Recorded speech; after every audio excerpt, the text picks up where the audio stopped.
नमस्कार दोस्तों, इस वीडियो को लाइक करें, हमारे चैनल को सब्सक्राइब करें, इस घंटी के आइकन को दबाएं और सेलेक्ट करें हमारे सभी वीडियो सबसे पहले देखने के लिए।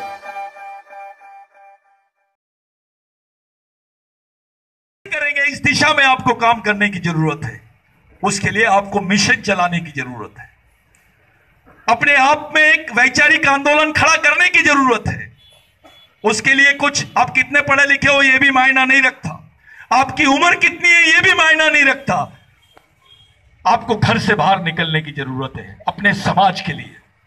अरे एक परिवार में तो कुत्ता भी जीता है, एक परिवार में तो कोई भी जी लेता है, लेकिन समाज के लिए जीना बहुत बड़ी बात है। मैं एक उदाहरण देता हूं और अपनी बात को यहीं रोक देता हूं, क्योंकि मेरे को जाना है। मैं बहुत इच्छा थी मेरी आप लोगों से खुली बातचीत करने की।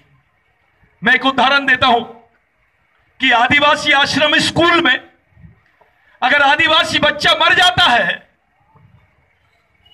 तो उसको 30,000 का चेक मिलता है। अभी 35,000 हो गया है। यानी एक आदिवासी बच्चे की जान की कीमत कितनी? 35,000। लेकिन एक गाय मर जाती है, उसके बदले में 65,000 मिलते हैं। गाय का इंश्योरेंस कितने का? 65,000 का। आदिवासी बच्चे का इंश्योरेंस कितने का? 35,000। यानी आपकी इस व्यवस्था में जानवर से भी कम वैल्यू हो गई है। ये लोगों ने हमारा जो मूल्यांकन है जीवन का, वो जानवर से भी कम कर दिया है। इस चीज को भी समझना पड़ेगा कि हमारा सामाजिक मूल्यांकन इस व्यवस्था में कैसा है। 2 बच्चियों का रेप होता है, पूरे देश में गूंज जाती है बात। आश्रम स्कूल में 27, 28, 32, 33, 12 साल की, 11 साल की, 9 साल की, 16 साल की लड़कियों का रेप होता है, कंटिन्यूअस रेप होता है। इस पे कोई बात नहीं होती। आपके बेईमान नेता भी इस पे कोई बात नहीं करते हैं। इस पर भी, इस विषय पे चर्चा भी नहीं करते। विधानसभा में, लोकसभा में कहीं बात नहीं करना चाहते। कोई पेपर में भी नहीं आता आपके बारे में। आप देखिए क्या हालत है आपकी। इस देश में मुसलमान लड़की बंदूक नहीं उठाती, इस देश में ब्राह्मण लड़की बंदूक नहीं उठाती, इस देश में क्रिश्चियन लड़की बंदूक नहीं उठाती, इस देश में कोई सिख लड़की बंदूक नहीं उठाती। लेकिन ऐसा माना जा रहा है कि आदिवासी लड़की बंदूक उठाती है, वो नक्सलवादी है। जो इस देश के मालिक है वही देशद्रोही बन गए हैं।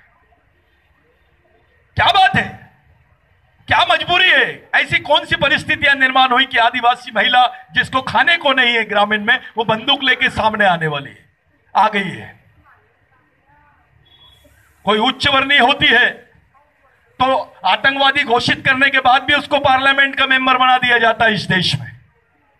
लेकिन क्योंकि वो आदिवासी है, उसके साथ सिर्फ जेल और फांसी की सजा, यह मुमकिन हो गई बात। आपको इस व्यवस्था में कौन सा स्थान है? आपके बाल बच्चों के बारे में क्या स्थान है? आपके समाज के बारे में क्या स्थान है? जब तक कि आप इसके बारे में चिंतन नहीं करोगे तब तक कि कुछ होने वाला नहीं। ये आदिवासी विचार मंच, बिरसा ब्रिगेड, ये जो हम लोग चला रहे हैं, ये जो मिशनरी काम चल रहा है, मैं उसके तमाम कार्यकर्ताओं से एक विनती करता हूं कि अगली बार बुलाएंगे तो मेरे को सिस्टम दिखाना, आप बुलाएंगे तो मेरे को व्यवस्था दिखाना। मैं उसी जगह पे जाना चाहता हूं, यहां बैठे रहने का कोई मतलब नहीं है। एक ऐसा सपना देखो कि पूरा समाज उस मिशनरी स्कूल के पास में खड़ा होगा जहां पे तुम्हारा बच्चा ट्रेन होगा, तुम्हारे बच्चों की रोजी रोटी, उसकी जिंदगी बनाने की मशीन तैयार की जाएगी, उसका ब्रेन तैयार किया जाएगा। अपने आप में भारत का नहीं, विश्व का पहला ट्रेनिंग सेंटर बन सकता है वो। ये चुनौती आपको है, ये मौका आपको मिला है, इसका फायदा उठाइए। आप इस चीज की ग्रेविटी को समझो, इसके ग्रेवियंस को समझो, इसके इंपॉर्टेंस को समझो, इसके महत्व को समझो। मैं आप लोगों के बीच में से जा तो रहा हूं, लेकिन एक मेरे मन में एक बात थी। मेरे को सब लोगों ने बोले, दादा अपन लोगों ने ये जमीन ले लिए, ये ले लिए, वो ले लिए, किसी गवर्नमेंट से भीख मत मांगना। हमको किसी से भीख नहीं होना, हम खुद समाज का काम करेंगे, समाज के लोगों से ही पैसा निकालेंगे। हमारे ही लोगों से लाए गए। चाहे रिक्शा चलाने वाला मजदूर होगा, 5 रुपए देगा, 2 रुपए देगा, वो हमारे काम का है, क्योंकि ये समाज की नींव डाल रहे हैं आप, एक नींव रख रहे हैं, बुनियाद रख रहे हैं आप। इसको जातिवाद, व्यक्तिवाद, पार्टीवाद और क्षेत्रवाद से दूर रखते हुए केवल समाज और समाजवाद पे केंद्रित करो।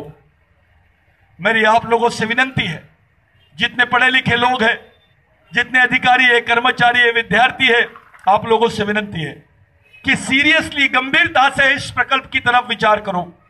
अपने संगठन को मजबूत करो, अपनी सामाजिक ताकत को मजबूत करो, अपने आने वाली पीढ़ी के भविष्य के बारे में विचार करो कि हम जिंदा कैसे रहेंगे। पूरे मध्य प्रदेश से, तेलंगाना से, छत्तीसगढ़ से, बंबई के आसपास में लोग काम करने आए हैं। ये वो लोग हैं जो आदिवासी है, तुम्हारे ही खून के लोग हैं। इनके साथ क्या होता है, 200 रुपए मजदूरी से लाते हैं इनको और इनके हाथ में 100 रुपए टिकाते हैं।